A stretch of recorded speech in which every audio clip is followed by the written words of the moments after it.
he froze.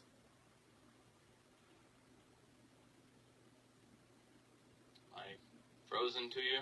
Yes. 12 minutes until showtime. Yep. You are. We're gonna hear that 11 more times, aren't we? Pretty much. Yeah. Very annoying. So I won't be visible on the live. It'll just be you, right? Yes, they can only see me, but they can hear you. Okay. Yep. Okay. I brought some stuff to show, but I didn't know if I was like, it dawned on me about 5 minutes and went, wait a minute, I won't be visible. No, I don't know how to do that. I don't either, so. What a shit show last night, huh? That was interesting. I don't know what his problem was.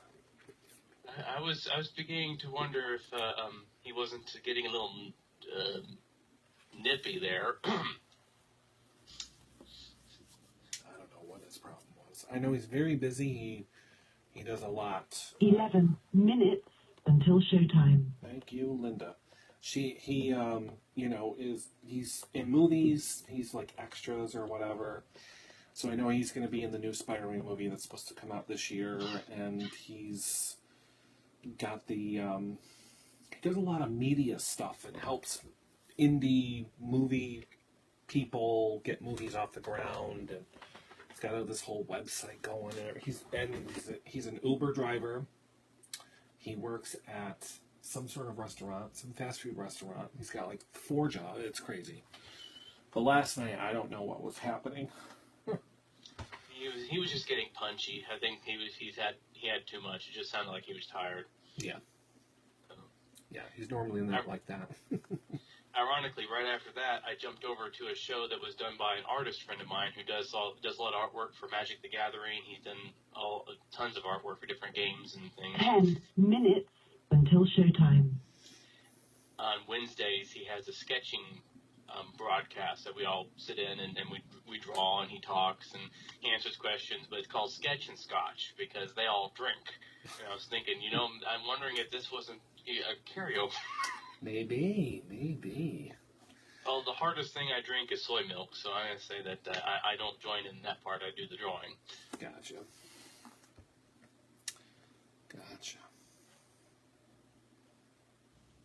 So what all do you want to talk about tonight?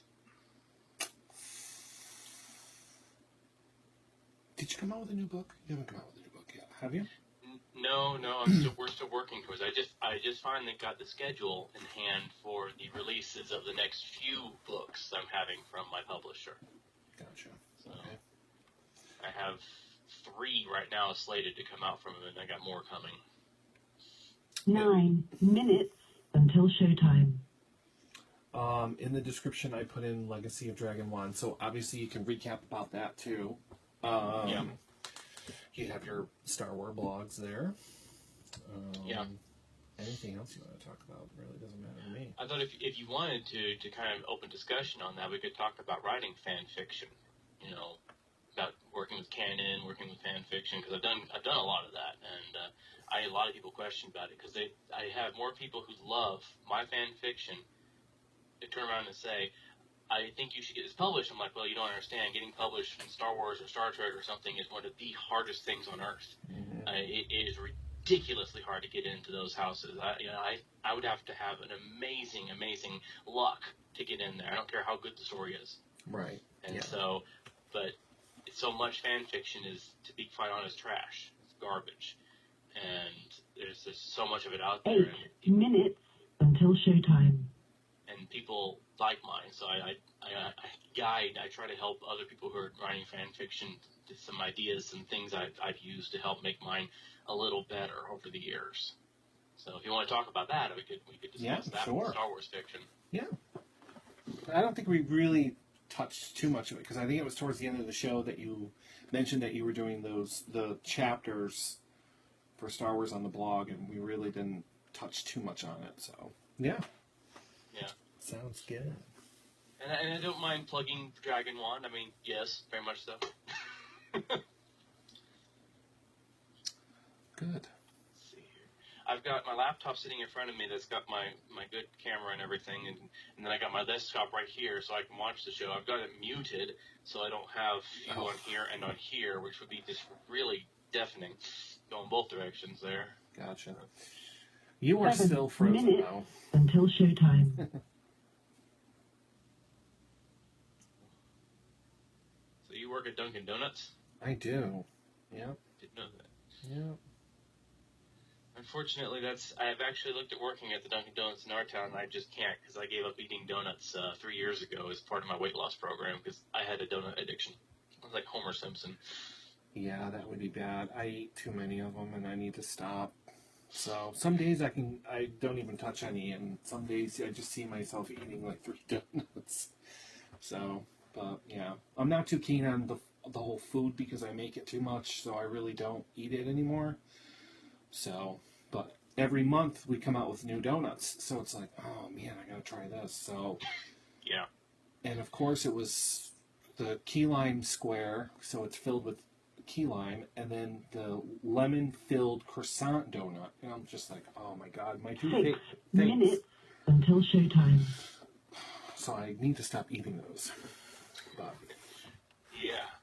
yeah, Yeah, my problem was I would go to, in our town, Ingles grocery store, and they make fantastic donuts there, and I'd pick up a dozen, and in about 2 days I'd eat them all. And I mean, I've lost 75 pounds in the last 3 years. So that's now good. it's just donuts. There's other things I've changed, but that was one of those keys. It was like I knew that had to go. It's hurt that I can't even walk into a Dunkin' Donuts right now. If I do, it's just like walking into a crack house.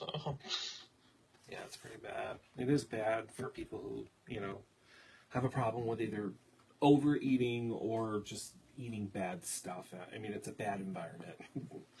I mean, it's a good job and everything. Like, it pays my bills, and I mean, it's not the best job that I would want, but it keeps my radio show going. It pays my car and my bills, so I'm 5 good. minutes until showtime.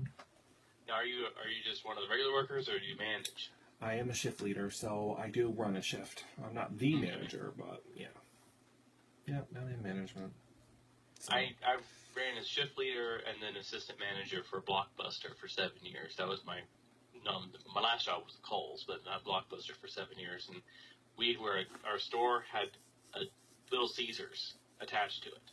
Oh. That was it. And we had pizza. We had a Hollywood Video that was like that. Yeah. The dual setup. And after I left Blockbuster, it took me like 3 years before I could eat pizza.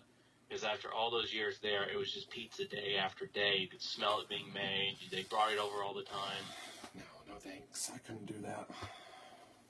So, my sister has joined. 4 minutes until showtime. I hope she calls in, so we'll see what happens. Normally, like I said, I usually don't do shows without her, but I'm like, you know what? I can do this. So, but you are still frozen. You're in the same spot you've been in. I don't know why it does that. The only other... Yours is pixelating really bad. Really? Yeah. Interesting. I do have this problem with Sherri sometimes. I usually tell her to stop like the video and then start it up again, and then normally it's perfectly fine. But if you have 2 computers going at the same time, it might kind of, I don't know. Well, I can hang up and call you back. No, don't hang up. Just like end the video, like, just like turn your webcam on. There you go. And then you kind of click it again, and it should kind of... 3 minutes until showtime. Is there any activity? Yeah, it's doing the whole circle thing. So it'll pop on, I hope. There it goes. There you are. Am I moving now? Yes, you are. Yay! You're turning green. You're going Hulk on me here. Oh. I don't know why, but yours has gone strangely green. Wonderful. Wonderful. Also, if you weren't reading what I've been doing lately, I've got I was going to show you a picture. I don't know if you can see this on here. Do you know Barbara Eden? I do, yeah. I saw your pictures on Facebook, yeah. Yep. I got to meet her, so pictures and autographed pictures and stuff from Fanboy that I got to meet all these different celebrities that are really fun. Sam J. Jones was the most entertaining person I met that whole weekend. Barbara Eden was so busy, I got to talk to her maybe 3 times. That was it. But yeah. Sam Jones, I got to 2 do a lot. 2 minutes until showtime. And if you don't know who that is, that's the original Flash Gordon. Yes. Yeah. I like that movie.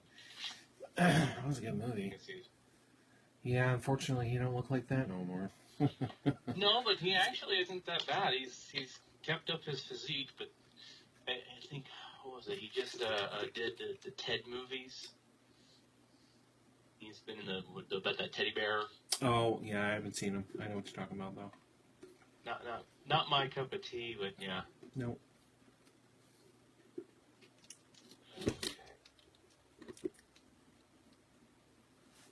Okay. Oh, so you are live here. I am live, yes. Sherri thought that it would be a better idea to go live before the show starts to actually get the people to kind of start, like, watching or whatever. So... 1 minute until showtime. So, yeah. Kind of works out, I guess. Alright, we gotta move you over. So I can put this in my face.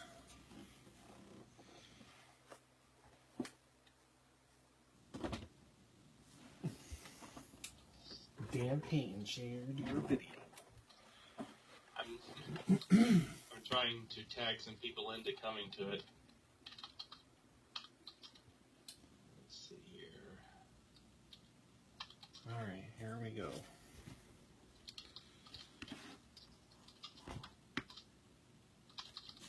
I'm just hoping people will watch the video after last night.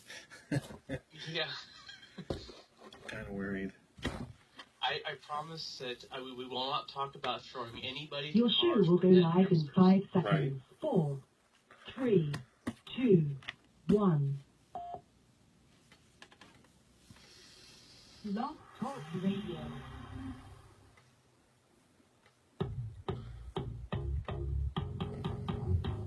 Looking for a fun, exciting podcast, hot topics, and great guests? Don't go anywhere. You're in the right place. The Brian and Sherri Show. Your hosts, Brian and Sherri. You like that? That was expensive. Hey everyone, Brian here. By myself, but not for long, because I'm joined by Dan Payton once again. To grace us with his presence, and we have lots to talk about. Sherri, on the other hand, is on assignment, we'll just say, and hopefully she'll kind of join us a little bit later. And if you all don't know, we are live on Facebook, facebook.com/Brian.SherriShow. So check us out. My sister is, I hope, watching. I don't know. But anyways. How are you, Dan? I'm doing great. Enjoying the fact that we're not having thunderstorms right now, which is a break from what we've been going through. When you told me about that, we were expecting ours, and the rain was just torrential downpours. So I'm like, oh, great. So, yeah, we were going through it ourselves. But it is over, thank God, for the moment anyways. But it's so hot. It's humid. So much. So it's awful. We had 70-mile-an-hour straights last week that took out several trees in our neighborhood, and billboard signs, roofs, all kinds of stuff in the area. It was a horrible set of storms. No, it wasn't all that great. I wouldn't want to go through that. So, but I was driving in it, so it made it even worse. So, well, yeah. So, anyways, we normally don't have shows on Thursday, so I'm kind of been thrown out of whack, but I said, why not? Just to get Sherri to tell me that she's not going to be available for a little while, but we'll continue on without her. So, yeah. So the last time... Oh, go ahead. I said I could do Sherri. I could make comments, and just her voice will be different. Yeah, right?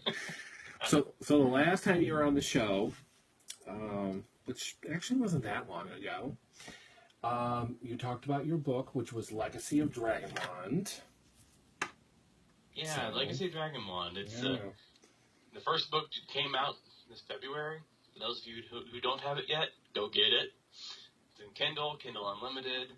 It's in print. And the second book is slated to come out at the end of this year. I've just finally, my publisher sent me back a schedule for release dates, and they really want to get it out by the end of November, early December time period. So it's on its way, but you want to get started, so get the first book. Yeah, I know it. I still have to get it. Well, do it. Well, see, the problem is when people who represent like the publishing company or what's the word I want to use to get you guys on the show? The publicists. Yes. Normally, I get the books in the mail before you come onto the show, so I have a chance to actually kind of like skim through it and read it. So I like have a stack of people's books, but for some reason, the person who booked you and I believe it was Braxton. Yeah, right. Yes. I never got any of those books, so yeah. But I'll get a copy, definitely, because I need to read it. But besides doing your books, you also do fan fiction. Oh, yes. Yes. Whenever I'm writing, I write all the time. And I'll write what I call my main fictions, which is like the Dragonwand Crystal Needle. I've just finished the start of the sequel for the full Dragonwand series, the next big set that's going to come out that follows the characters after the trilogy. But in between all of that, when I'm down from writing all this and I'm just kind of, wanting to set it all aside, I will pick up and write something that I know that it's not to be published. It's not intended for an agent and a publisher and all that work. It's just to write for fun. And so I write fan fiction. So it's somebody else's canon, it's somebody else's characters or universe, and they do publish from all different authors and that kind of stuff, but you have to be really good and really lucky to get into that. So I don't plan on it. I just write for the fun of it. And so I write Star Trek, I write Star Wars. I've dabbled in doing a Harry Potter fan fiction just for fun, just whatever. Okay. Now I know that you post those online, and I did post the what's it called? Out of My Head. Yes, Out of My Head is my blog. Right, your blog. I posted the link to that in the description of the show. So, or later on, I'll post it on our. Actually, no, I did post it on our Facebook. Mm-hmm. Yep, Yeah, it's up there. Okay. So you're up to chapter 6, was it? Yeah, I think I'm Okay. at 6. Yeah. Now, the Star Wars fiction. Now, last year, before the new Star Wars movie came out, I decided to just, dive right into the ocean of Star Wars. I was watching the original movies and the new TV shows and reading books and just Star Wars. And so I decided to use all that knowledge I gained and wrote my own fiction. And I wanted to step away from writing about the noted characters and create my own story within the universe, but with different characters. Mm-hmm. So I set a new Star Wars fiction, and now I picked up, and where it really started was back in October. I was working on a piece of art just for fun of one of my lion characters named Ashy. And he was holding a pair of swords, and someone joked about him, about being a Jedi, so I photoshopped in lightsabers where he was holding the swords, Mm-hmm. and I posted that online. People were like, "Oh, that's cool," and someone said, I want to read his story," and I was like, "Well, this is just for fun." And someone else said, "Well, you didn't write the story." I was like, "Okay." So I started writing a story, and it just took off. It took me 3 months to write it, but I had such fun writing and researching and putting that together, creating that story. And after I got finished, I've had several people say, "We loved the story. Why don't you post it? Why don't you publish it?" And I'm always like, you don't know what kind of loops and jumping you have to do to get published in something like Star Wars. But Right. like a fan fiction, which is posting it, free online to my blog or a fan fiction page or something. Right. So that's what I decided to do. So not only the Star Wars, you also do Star Trek. Mm-hmm. Star Trek's my older. I've done Star Trek for years. I've got fan fictions running out of everything for Star Trek, different stories. I got Sunset, with the characters we know, like Voyager and Deep Space Nine. I've got a whole series set of characters and storyline, everything of my own Star Trek series. Mhm. And again, this was prior to my even considering being a published author. This is when I was just writing for fun and to practice and just loving writing. And so I wrote this Star Trek series, just wrote it out, and I still have that. And every so often I pull it out and kind of tweak it a little, maybe add a little to it. So I've got a lot of Star Trek. Mm-hmm. My favorite. So what made I don't. So why did you even start to do these fan fiction? What made you even want to do something like that? Well, it didn't start off with the idea of being fan fiction. It was, but I was always a fan of Star Trek.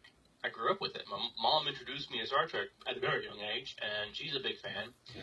And when I first started dabbling in writing was in 4th grade. And I started writing my first books, per se, by the 5th to 6th grade. Well, in 9th grade, my teacher encouraged the whole class to have writing time. Mm-hmm. And so I began to write a story, a full story, whereas everybody else was turning in poems and little things. I just kept writing and writing and writing on the story, and she said, instead of turning it in a part, why don't you finish it? And so I took every writing time in class to keep writing. And as long as I was writing, she passed my grade there. And at the end of the fall semester, I handed in the book to her, and she was going to grade it with some other papers. Come January, when we get back to class, she comes to me and says, I'm sorry, I've lost your book. And it was a Star Trek book. That was my first real attempt to write Star Trek fiction, and it was the first time I wrote outside of the basic canon with Picard or Kirk or, the main characters. This was my own characters, my own universe, my own story, everything. Right. And she lost the book. And I was just devastated, because back then I didn't type it on a computer. I wrote it out by hand, and I admit I typed it with a typewriter. Yes, we had one of those archaic devices. I typed it out. And it was 2 months later in class that she comes to me, and she said, I finally found it. Her mother was an English professor at Oklahoma State University, which was in our town, and she had been grading papers of the daughter over the Christmas break, and she got my story mixed in with her stuff, because she had a creative writing class as well as her other English classes. She graded the paper as though it was a college student. It got a C. But then when it got turned back to me, there was a note written on it from her mother saying that, amazingly to her, that it was written by a 9th grader, because now of course the grammar, the spelling, the editing work was very rough, because 9th grader. But she said story development, I had character development, I had a solid plot line, I had 0 plot holes. She was going through it, and she said, for you, I would give you a full A, because you grasped everything I teach, and you did it all yourself. Right. Because I wasn't in a creative writing class. I just had a little bit of creative writing time during some of our class period. And so that was my first real encouragement to be an author. Once she told me, you did so well with this, keep going, was her advice. Just keep writing. And I just started writing. Again, at that point, didn't have it in my head, one day you're going to be a published author. I just had in my head, write. So I did. But I stuck with Star Trek. I finished that story. I added more to it. I kept with the characters. I made my own series of Star Trek just for me to enjoy. It wasn't intended for other people. Right. So, but I kept up. That's where my fan fiction started, was there. Now, do you get more people that like Star Trek, or do they like Star Wars? I get more people I know who like Star Trek, like my Star Trek stuff. Yeah. I think because Star Trek was an episodic television show now for 50 years, and writing episodes, writing up the little adventures and stuff is a little more, it's easier, especially for a layman author, just to pen out. Star Wars is epic. It's movies, it's bigger. It may seem also it's a big universe, but it's central around chronicling the legacy of a few characters. Star Trek is just episode. Right. So you have, I think, more people who fan fiction Star Trek because they write episodes. and it's easier to write a short little episode. Whereas in Star Wars, you don't have as much broadness as you did in Star Trek when it comes to writing. Mhm. So I think there's more fan fiction out there, and there's more people for it. And people wanted to write the script, the episode that they wanted to see in the series, the next one, with their characters getting all this and all that. Yeah. So that's why I think I see more of it. But I've had better response to my Star Wars story, Yeah. I think. Yeah. I think people really enjoyed the Star Wars story. So, and I don't know whether that's because people enjoy Star Wars more or the current time. I mean, I'm releasing it now, and Star Wars is really seeing a heyday again right now. It's picked up. And also, I wrote this one recently. So, it's got more refinement. My Star Trek stuff's older. I brought to the table with this one all my experience with actually being published and editing and work, and I actually did send this through some friends to have it beta read and then edited, which is something I didn't even know about back when I was writing my Star Trek stuff. Mhm. So, I think there's that right there. It's cleaner. It's better looking. So, I just don't know how you can go from Dragon Wand to writing that type of a story to Star Wars. to be honest, Star Wars to me is more fantasy than science fiction. Science fiction is about science. It's a fictional universe with a lot about the science. You think about Star Trek, you can name the technology they use, and you can name the solutions to their problems are all science fiction-y science. The problems themselves are science fiction-y science. In Star Wars, you have wizards. They're called Jedi. You have magic. It's called the Force. You have swords and sorcery. It's called lightsabers. You have dragons, giant creatures. The science really isn't as important in Star Wars as the myth, as the fantasy. Right. So, to me, actually, that's part of why I think this one came out better, too, is because even though I love writing science fiction, fantasy is my passion. So when I wrote this, I brought a more fantasy-ish nature to it than I did to science fiction. I didn't bring a lot of science in there. That wasn't the important factor. Right. I didn't have to. When you're writing Star Trek, you better have that science in there. I tell you right now, if you write a Star Trek fan fiction and you present it to Trekkie fans out there, they're going to go after the fact you did or didn't have the right kind of science in it. And they'll go after it if your science is wrong.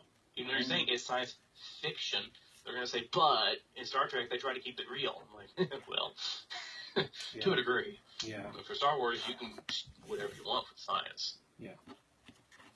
Well, yeah, I can see how that. Yeah, kind of that makes sense.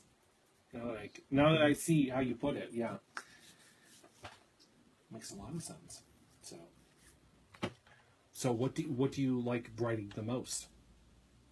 Your books or the fan fiction, or do you get a thrill out of?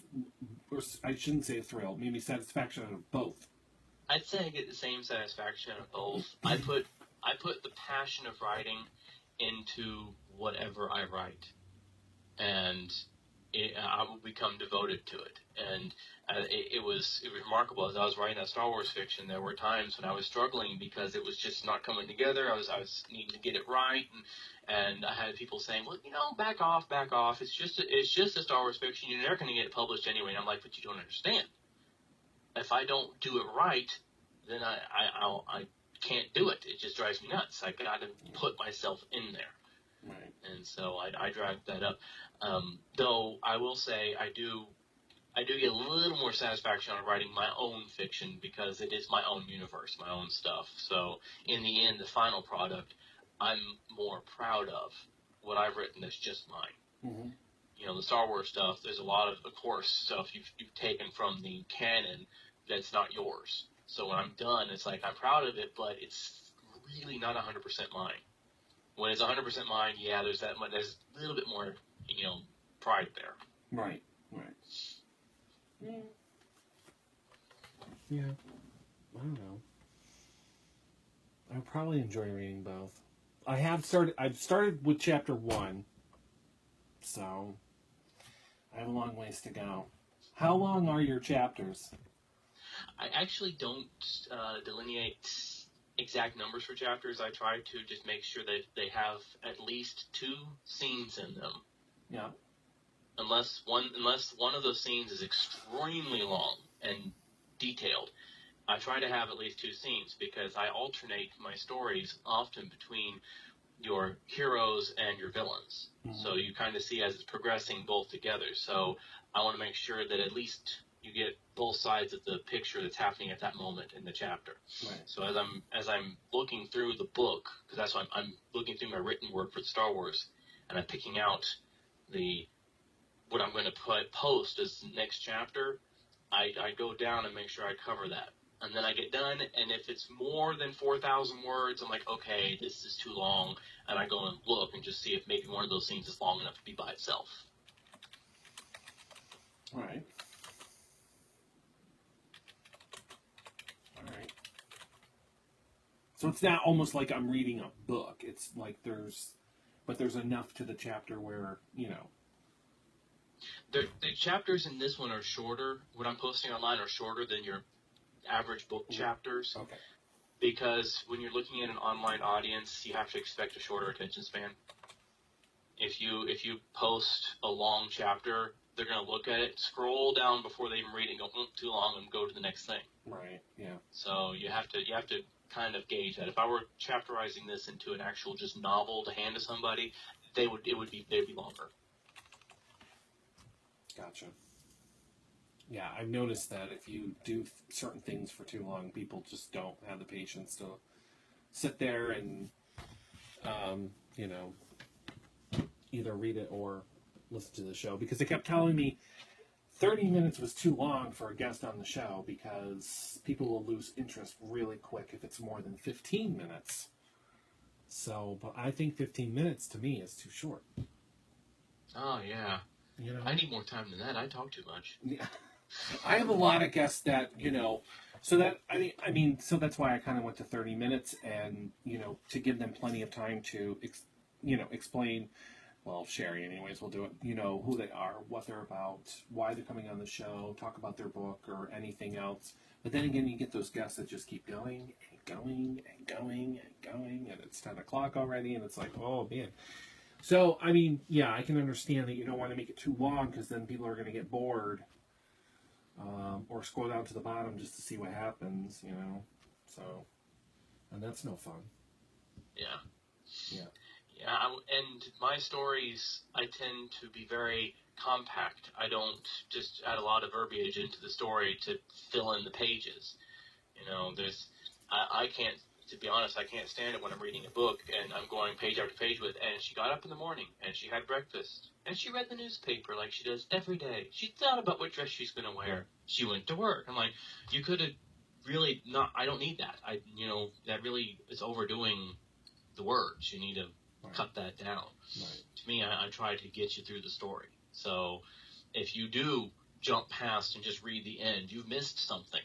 Right. And you need to read more. You're going to read the next chapter going, okay, why is he doing this? Where did he get that? You know, you're going to need to know this. So, and recently I have been practicing my short stories. I was terrible at writing short stories. I always wrote voluminous stuff. And so I started writing stuff that was less than 10,000 words, less than 15,000 words, depending on what contest, what magazine, whatever I was targeting to enter. And at first, I couldn't accomplish that. I'd get to the end, and I'd be like, "There's no way. There's nothing here. I need more room." Now I'm getting better at it, but that's where I'm getting the practice of really condensing.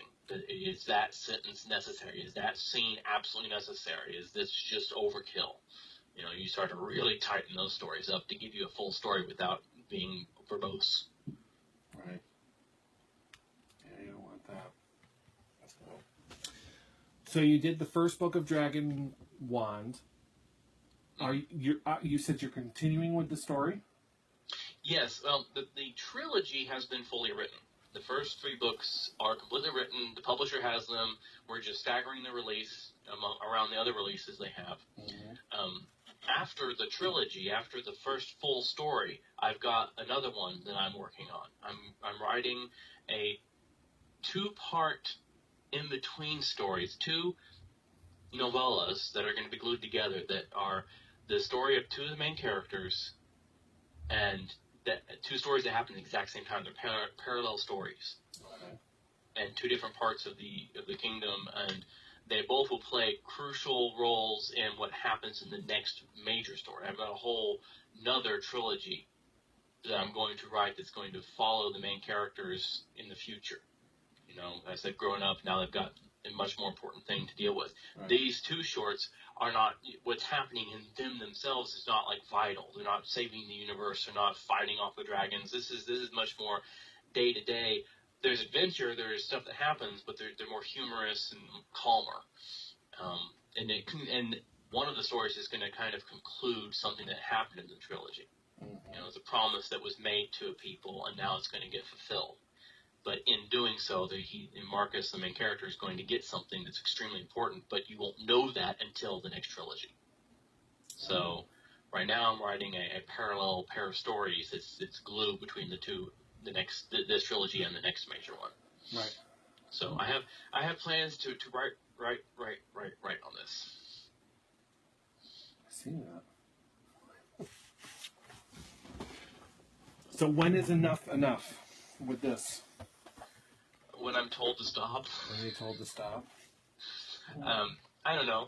I think there's, you know, if this takes off really well and got a lot of people asking for more, it's, you know, I'm an entertainer. I've been on stage my whole life, and when people ask for more, you give them more. Right, yeah.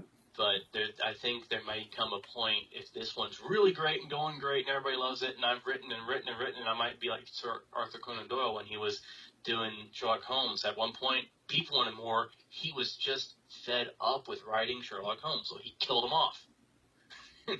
The people absolutely threw a fit, and he had to bring him back. But he was trying to finally just let it go because he was tired of writing that. So I don't know. From this moment, I can't say that'll happen, but I don't know. 10 years from now, I might be going, okay, I am sick of telling you the story of Marcus. I'm ready to tell you a different story. I don't know. So how did you get the ideas for these characters? The characters. Well, for the Marcus character, he was birthed out of necessity. When I first started writing Dragon Wand, it was to be a short story. And as I said, I didn't do well with short stories. I've had to really practice to get better at writing them. Mm-hmm. I was challenged to write a high fantasy short story that was 10,000 words or less. And so I started, and I thought, I'm going to start this with a generic start and see if I can't add a unique twist to a generic idea. So I created a pretty generic hero. And it was Marcus, 16-year-old wizard-to-be going off an adventure. And by the time I got to 10,000 words, I wasn't even through the first 3 scenes of the book. And I'm like, no, I can't take this and turn it into something of a short story. So I just set it aside. 2 months later comes National Novel Writing Month in November, and I picked up that to be my book to work on. And so I took him, and I was like, this character's too generic for a full book. Let me just start fluffing up his character, add a little about his parents, give a little more about him, what his likes, dislikes, changed him, and birthed a unique character off of a generic platform. And so I went back to the beginning and gave him more. Mm-hmm. So he is a construct entirely. He's not based on anybody or anything. He just is a construct.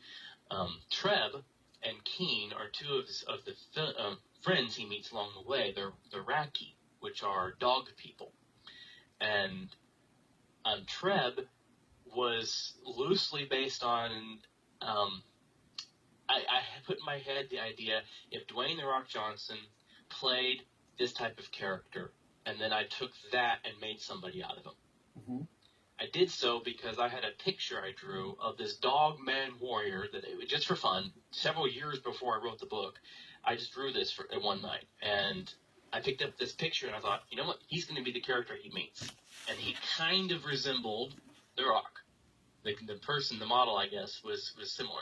And so I thought, okay, let me just transpose the Rock's acting into this character and then mold this character around him. So you can kind of say that's based on him, but sort of, not directly.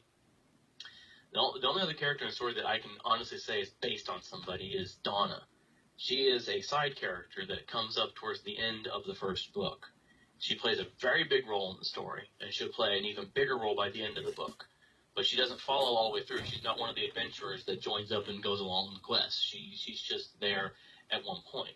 And I had a friend who was named Donna, who loved my writing, and I told her one day I would put her in one of my books. And so I created this character around her, and she and I talked, and I kind of built the character off of the personality I got from internet conversations and all. Right. And it was very entertaining. People love Donna. She's a humorous character. She's a bit of a flirt. Just a fun character. Unfortunately, about 2 months before the book got published, the actual Donna passed away. Oh no. Yeah, so the book is dedicated to her because she definitely had a lot of hand in its inspiration for it. So that Donna, because of that, Donna will be a very crucial character for the next 2 stories, and then the next trilogy that follows this. Donna is going to be a central character. I'm really going to add more and more to her because I love the character for one thing. It's such a beautiful character. Now, is she the one that's in blue? The picture of her, isn't she like wearing like a blue dress or something? I've noted like one of your pictures or your drawings there. I think she's wearing blue or something on your Facebook. No, I don't think I have. She's a picture sitting, like she's sitting. It's like a side picture of her. You know, she's like sitting there. Oh, the one sitting, the dog girl. I think so. That's Crystal. Oh, That Crystal. is- Oh, okay. That's actually a 16-year-old girl that Marcus meets along the quest. She's the Okay. adopted daughter of Trevin King. Gotcha. Donna is a 40-something potion master wizard Uh-huh. who is she's smart, wise, and as I said, the most fun about her, she's an incorrigible flirt. And she, even though Trev is married, she still is very flirty with him and unashamed to him. So she's Okay. again, she's a fun character. She's not dirty, but she's a fun character. Right. Gotcha. Okay. As I said, Karen says hi. Yes. Hi, Karen. Hi, Karen. I went to school with Karen, so yes, she always likes watching my videos and participating. So hi. So yeah. I was gonna say something. What the hell was I gonna say? My mind reading hasn't been what it used to be. Ugh. Yeah, you don't want to be in my mind. Let me see here. What the hell? I know it was about the book. Oh, yeah. Speaking of draw, you do all of your drawings, right? You draw Mhm. all of that? Yep. Yeah. Yep, I do all my artwork. And I'm always practicing more and more different artwork and upgrading. And in fact, right now, I am practicing learning how to use a digital art pad. I've done pencil and paper and for decades now, and so now I'm graduating up to the 21st century to digital art. And, Oh, one of those things, the little black things you can draw on, like with the pen that connects up to your computer or whatever it's called. Yeah. Yep. Yeah, Sherry's got one of those. I told her, no, don't use that. I'll never learn how to use that. But you don't see a lot of authors using their own artwork. A lot of Yeah, I like- publishers don't really care for that all that much. You think that they would save money, wouldn't it? You know? Yeah. As I was about to say, that's actually one of the reasons why I started doing my own artwork is because I'm the cheapest artist I could afford. Well, there you go. Art and drawing is truly a hobby for me, always has been. I've always loved to draw. I was inspired by my brother. My brother has a great talent for art, and when we were in school, that was what he could do, is he could draw. In fact, he drew a picture of Yoda in school that won awards because it was so incredibly good, and I wanted to draw like him. So I started practicing on my own. Plus, as I wrote my Star Trek stories, I created races of people and characters that were unique to my story and not in the Star Trek universe, and I wanted to see them. Well, I can't pay for an artist to do something like that. I couldn't afford it, and I wanted to make sure I had my image of what's in my head on the paper. Mm-hmm. And so I started practicing, and the first ones I drew were pretty awful. Mm. And I just, but over, I first did that in 2001 or 2 was when I really began to try practicing doing art. And so for all these years, it's just been doing more and more and more and more. We actually discussed last night with a pretty well-known artist for the Magic the Gathering game and all, Steve Argyle. We were discussing the fact that people will come up and look at your art and go, wow, that's such amazing talent. I wish I could do that. And I'm like, you know what? It's a tiny, tiny, tiny bit of talent and years and years and years of practice. You know, don't think it's because I'm just so talented. No. It's because I was dedicated to doing something well. Right. So, and yes, not a lot of publishers are just immediately going to their author going, okay, what pictures do you have? You know, Yeah. but No. there are some. If you look at Lord of the Rings, a lot of the artwork in the Lord of the Rings books was done by Tolkien himself. Right. Yeah. So, I mean, the stuff you see that they use for the movies, that is patterns and designs for the trees and stuff they use on their clothing and embroidery, that was Tolkien's work. Right. So, you know, if Tolkien can do it, I can do it. Do you see this ever becoming like, you know, a movie or a show or something, like your book? Yes. Cosby Media Productions, actually part of the contract for the book was optioning the movie rights. And and as a production company, they don't just do books; they do all kinds of stuff. They have music artists. They've actually produced movies. They've produced TV shows. Yeah. So they've done all kinds of stuff. And so my book is under contract to be a movie through them. So yes, one of these days it will be produced as a movie. When, I don't know. I couldn't tell you that at all right now. Well, I hope soon, if they know what's good for them. I would love to see it filmed here in East Tennessee, because a lot of the inspiration for the mountains and the scenery comes from where I live in East Tennessee, and I think it would be fitting to the story. Mm-hmm. So, and it has a very fantasy feeling here with all the mountains, the smoking mountains, and the hollers and everything. So, I'd love to see that. Well, I'm going to have a chit-chat with Braxton and see what we can do. He was supposed to be on my show, but he had to cancel for some odd reason. And he has yet to reschedule, but I'm going to have to reach out to him. But, yeah, I think that would be pretty cool. I definitely need to start reading these books because I'm actually done with the book that it's very far and in between when I actually read books. I used to read when I was a child, and I loved books and libraries and everything, but now as an adult, I don't have time for that, really. And it's pretty sad because I talk to so many authors and they send me all these books. Like, I have piles of authors' books, but I just don't have the... What happened?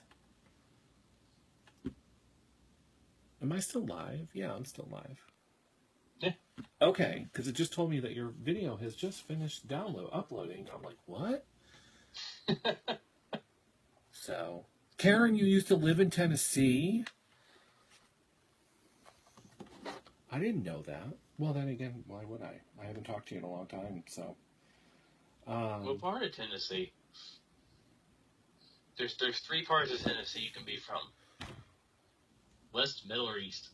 West, middle, or east?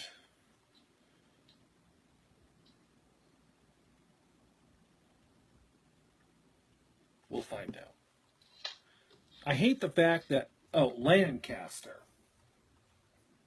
Lancaster. Okay, yeah. I know where that is. I think it's closer to middle Tennessee.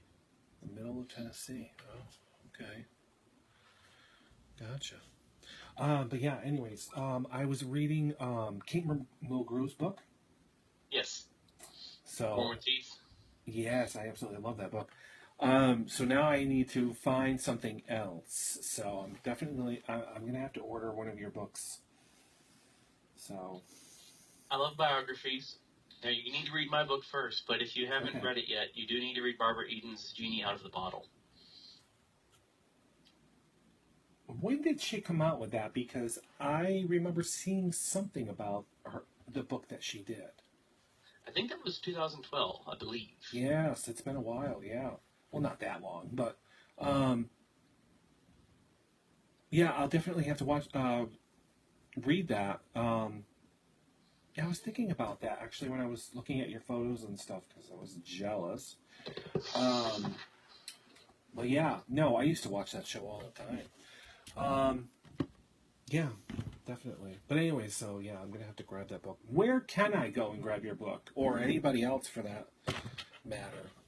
Well, right now for the ebook is currently only available through Amazon because it's on Amazon Unlimited, which gives you the book to download for free if you have Unlimited. But it's also available in print, and you can go to Amazon or Barnes & Noble, anywhere, and you can find it in print.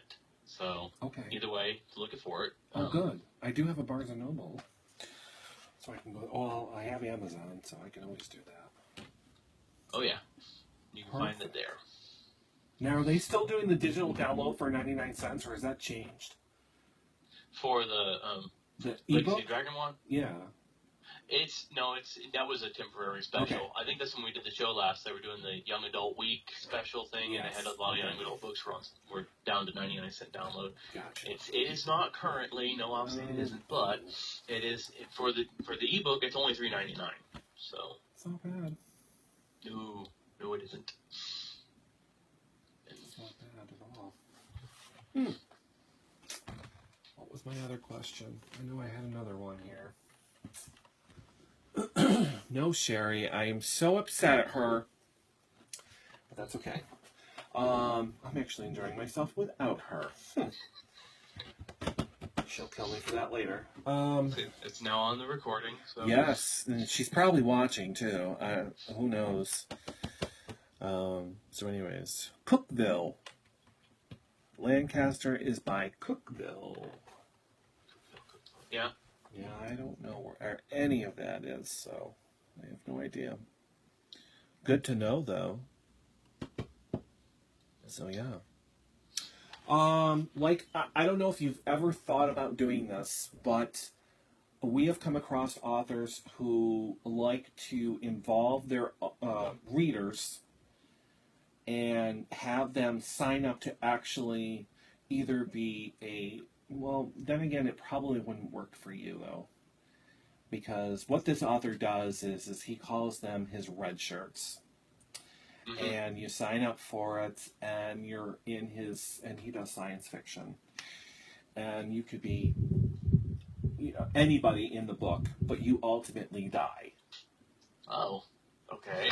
But you should see the list of people that actually sign up for it. So he told, I believe, Chris Kennedy, very nice guy. We've had him on the show. I absolutely love his books, and great guy and everything. And I need to have him on again. But he says, listen, would you be interested in being in the book? I allow my readers to actually, I pick a couple, every time I do a book or something, I'll pick 5 or something like that, kind of quickly write them in, and then they ultimately die. You should sign up for that. And I was like, oh, yeah, okay, sure. So I did. So I actually made it into one of his books. But I died, unfortunately. Huh. No, I actually don't have a lot of death in my books. Yeah, so that's why I was kind of thinking, wait a minute, you're more fantasy, and I'm pretty sure that you really don't have room for... I'm pretty sure you could write somebody that they would encounter, but there wouldn't be really any death. So I don't think that would work. But I could incorporate people into the books. I have before just thrown in a name here and there. Someone just as they're going along, just for fun, and I'll go to the person and go, "You're in the book, but it's page 35. She mentions thank you, Belinda, and that's it." Right. So I could do that. I've never heard of that, but that sure sounds like a pretty cool idea. That's what he does, and sometimes some of the characters will actually live and actually move on to the other books or something like that. So I was very shocked to see that me, of all people, died. I died a heroic death. I believe my ship was bombarded by torpedoes, and it was supposed to be Sherri, but I don't know if she legally gave permission to you, because they use your real name. Yeah. So I don't think that she actually gave him permission, but he kind of still put her in there, but it was Jerry instead of Sherri. So we call him, her cousin was actually in the book for her. But it was kind of cool to be, my name is in a book. That's me, Yeah. Unfortunately, Sherri, not so much, but... Yeah, now I'm gonna tell you, if you ever want to get one of my books, assuredly, be really nasty to me, because then I will kill you off. I Oh. have killed off people before because I disliked them, and they ended up either being killed off or turned into the most horrible, mule of a character you ever encountered. Somebody that you as the reader want to go into the book and just slap. Oh, one of those, huh?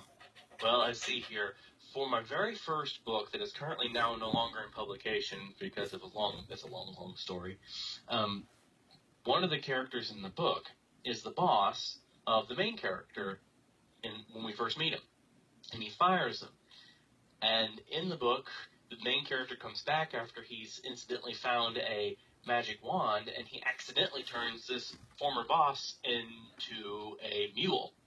Oh. Then later in the book, he encounters a captain of the guard who is is helping hunt down the good guys for this evil witch, and he gets killed, brought back as a zombie, and killed again. And that's also this guy who was my very first boss to fire me, and he did so very much unjustly. And so I killed him twice in the same book and turned him into a mule. Very nice. So if you really want to make it in the story creatively, get on my backside. Yeah, no, I don't want to be turned into an ass. So, a mule. No, that's not right. So, but yeah.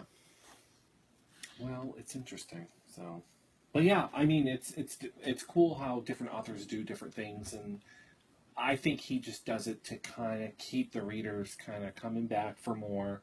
They know the stories are going to keep coming because he's asking for people to, whatever. So I think it's a tactic. It's a cool tactic, but it made me happy. That's all I care about. So.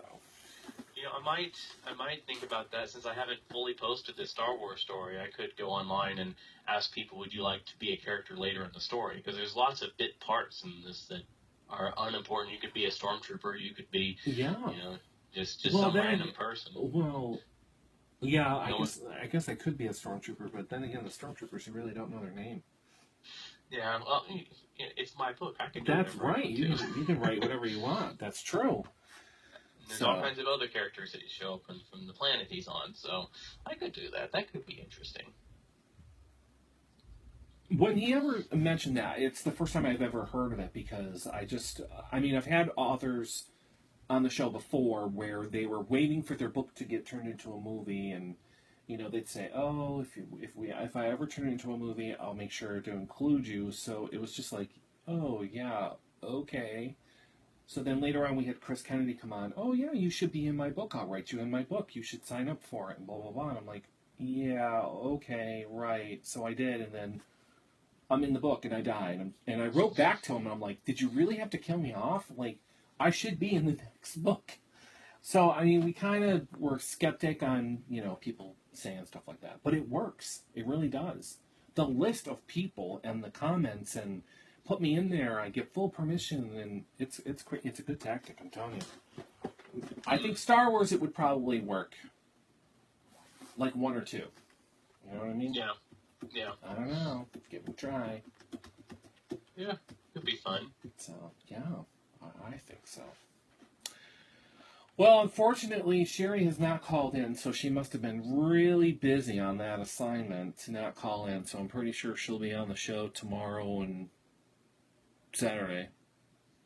Well, when S.H.I.E.L.D. calls you to duty, you have to go and kill somebody and save the world. Yep. I need to stop sending around these assignments. Is what I need to start doing. So, yeah. So when can we expect Chapter 7, or is it already done?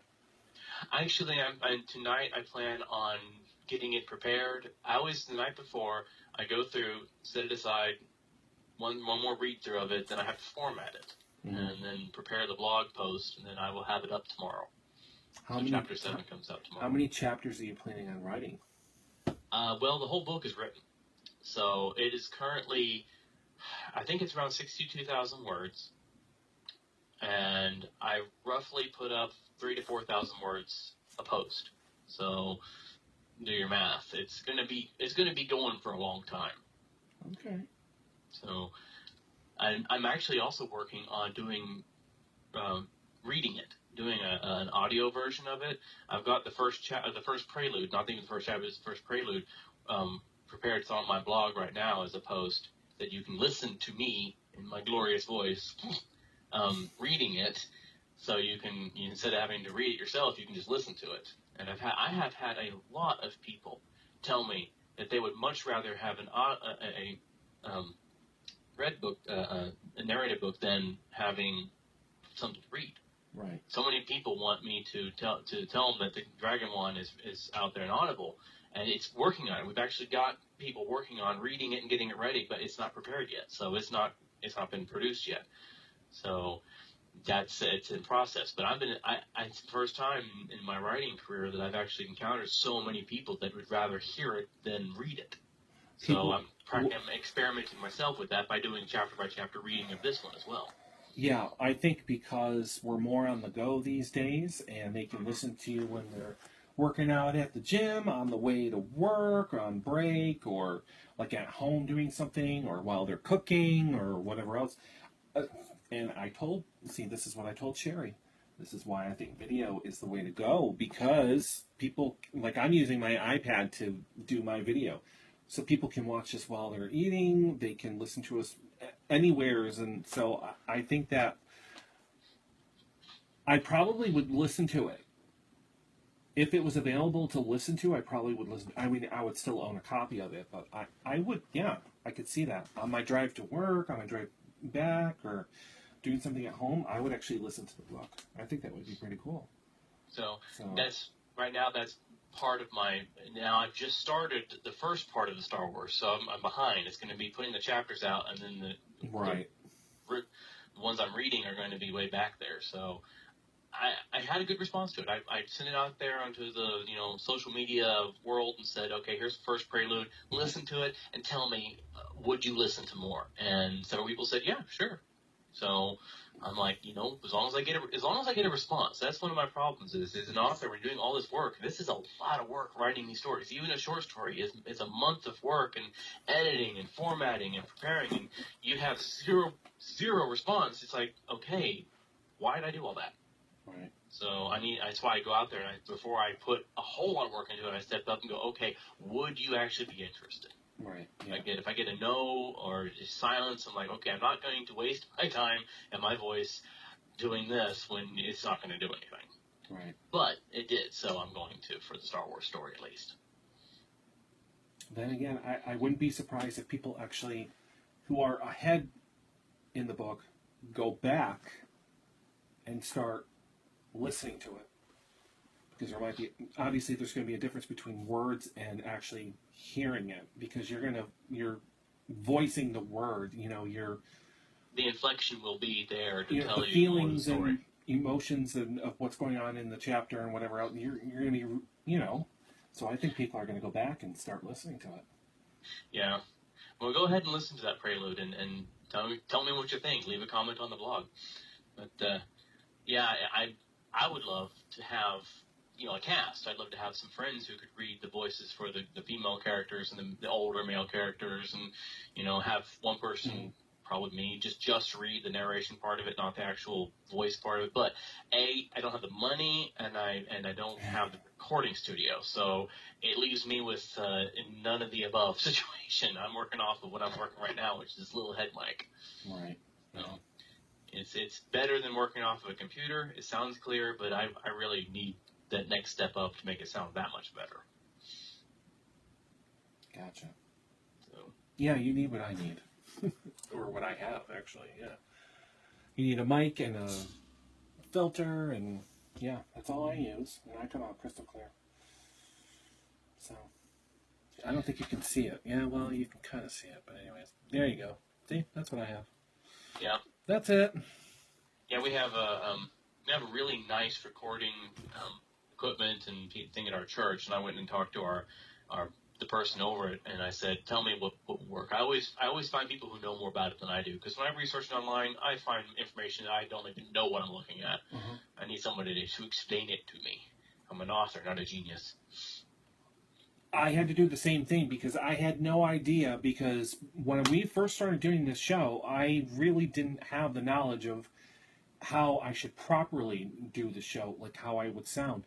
I used a speakerphone of my house phone to dial into the show and talk, and she would call in using her cell phone, and we sounded like crap. And people just didn't want to really listen, or it was very hard to hear us, or I sounded muffled, or I sounded like I was in a tin can, or so we kind of stepped it up, and we actually went out and bought this technical mic and the scissor swinging arm and the filter, so I sound crystal clear. And then it's easy because then when I want to voice over or do voiceovers for my show or a commercial or whatever else, I have the equipment now, and I kind of know what I'm doing, but in the beginning I didn't know what the hell I was doing. So I did the research, and it's like, full page, you need this and this and this, and like the prices were like $300 for this and $200 for this, and it's like, no, I don't feel like spending the money for that. So, but yeah, I know how you feel. So It's like writing a book. One of the things that new authors tend, and I'm so guilty of this, I will totally lay it on me too, is when you first start writing as an author, you don't know all of the layers you're facing. Writing the book is your first thing. A lot of authors write it and then they edit it themselves. They go through it and check it out. And some of the authors, I don't have this. Some authors have English degrees even, and they'll go through and think, well, okay, I have an English degree. I can edit it. It's going to look just great, and then immediately send it off to publishers and get rejected and rejected and rejected. And finally, hopefully, one of those publishers, instead of sending them a formal rejection, will send them a letter that says the reason why is because this needs work. mm-hmm. That's that's happened to me. And you don't realize you need beta readers or at least friends to read it, because you're going to miss something. Right. And that may cost. Editor, you definitely need an editor, someone else who's unattached who can look at it. That's going to cost. Right. These costs start adding up, and yes, it's pretty ugly, but when you get done, it's going to be a much more beautiful story. Right. Then you're going to have the publisher going, yes. Hopefully, you'll have a publisher going, yes. Right. So, yes, so it's all the same thing. Those costs may not look like you should do it at first, but then talk to experienced people. They're going to say, yes, you do. Yeah, that's what I got. Yeah, I mean, I like you said, I went and spoke to other people who actually do this sort of stuff, and they said, yeah, unfortunately, you kind of do want that, and you do need this, but here's a different product that you may want to try out that's a little less, but you still need all this. And it was just crazy. Yeah, so we've spent lots of money making sure that the show. So Sherri has absolutely the same setup, because I didn't find it fair that if I had it, she didn't, because she was still calling in with her cell phone, and I'm just like, no. Then we tried the whole Skype thing, and we sound much better, and everything works out. So it was good. Now, may I ask, how close are you and Sherri in distance? Sherri, I can be at Sherri's house in probably, well, she's 2 towns away from me. South. I'm north of her. So it takes me about 30 minutes, maybe 35 minutes to get to her house. I was just wondering why you didn't ever do it together, actually sit in the same room. Well, we have done that. The problem is because I do it so late at night, I don't feel like driving all the way down to her house and then driving all the way back. I get chit-chatting with her. It'll go on to 11, 12 o'clock at night. And she takes care of her granddaughter, so sometimes in the middle of a show, when I'm talking to the guests or whatever, she's getting up and she's trying to put her granddaughter back to bed and all sorts of stuff. So it kind of, I think our different space. But we have done shows together. The only thing is that with the whole video thing, she doesn't like doing the whole video thing, so she has in the past. As long as it's this, she's okay. Standing up, full body video, she won't do. So she'd rather be behind that camera, which I don't blame her at all. So, but yes, it is easier when we're actually in the same room. So. Yeah, I just noticed I hadn't seen you all in the same room any of my watch, so I was like, No. I just wondered. No. sometimes we used to do that. So I don't know. I really do wish that she would actually come up here. She's actually never been in this studio, anyways, or my office, whatever. So she needs to come up here one of these days. So yeah, so anytime she wants to move or whatever, I'm like, yeah, come up to Adams. Yeah, come closer. So it's more easy. So Karen, are you still with us? Of course you are. You're still watching. I'm gonna start considering her a loyal fan.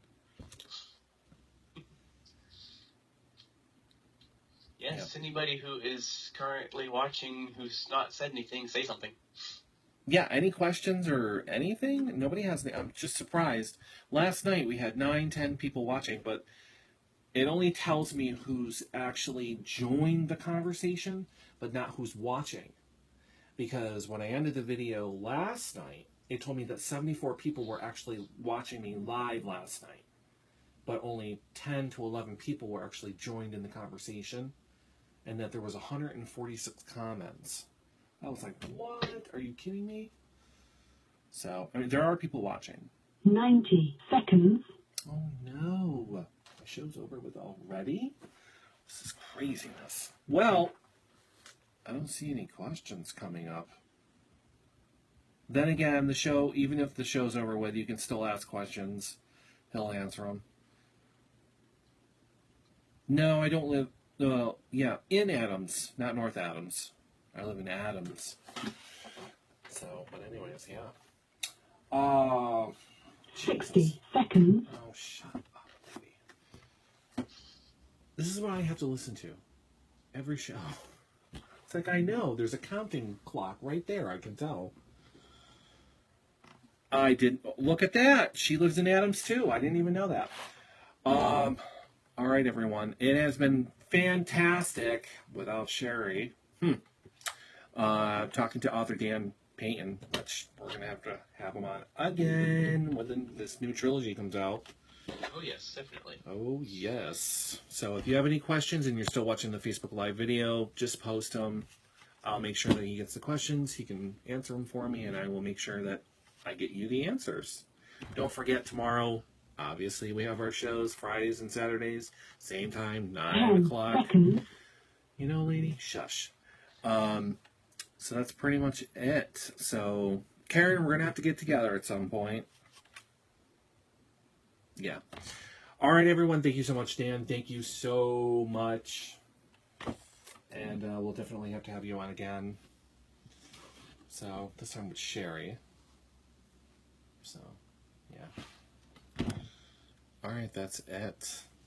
So, have a good night, everyone. Is the show over? I'm getting a circly thing now. Technically, no, not you. Technically, yes. Thank you for There we using go. Blog Talk Radio. Goodbye. Biatch, kind of slow there. Yes, the show is now officially over. I was going to say, after sitting there talking with Steve Argyle, I thought maybe that would be someone you might Skype in sometime or call in, have as a guest. The guy from the one you were talking about. Yeah, he's an artist. He's done art for all kinds of different games and things, and he's done posters for movies. And I mean, as I said, his two big games that I know of that he's known for are, number one, Magic the Gathering. Right. He's done a lot of art for that, and then he did a lot of art for Legends of the Five Rings for All Dark Entertainment. Oh. And but he has done so much outside of that too, and I think he would be a real fun person to have on here because he's totally different. He's not a book author. He's you can bring in a whole different spectrum of information. Right. I would love to. Yeah. Because I know there's an audience for that. I have lots of people who watch my show and listen to it that are actually into all of those games and stuff. So, oh, that's right. I'm still live. Yep. Well, thanks everyone for watching me. If you were watching me live, so Karen, like I said, we're gonna have to hang out at some point. If you live in Adams this whole time and didn't even tell me, but then again, I should have known that by looking at your Facebook. So, all right, thank you all for watching. Thank you for the thumbs up, Karen. And Wendy, I know you were on at some point, and my sister, and a bunch of other people, actually. So, all right, guys, thank you so much. I'm going to end this video now. So, don't forget to watch tomorrow, 9 o'clock, same time, another video. Thanks for the hearts. Thank you. North Summer Street. Oh, I know where that is. Oh. Yeah, we're going to have to chat later. All right, I'll talk to you later. All right, goodbye, everyone.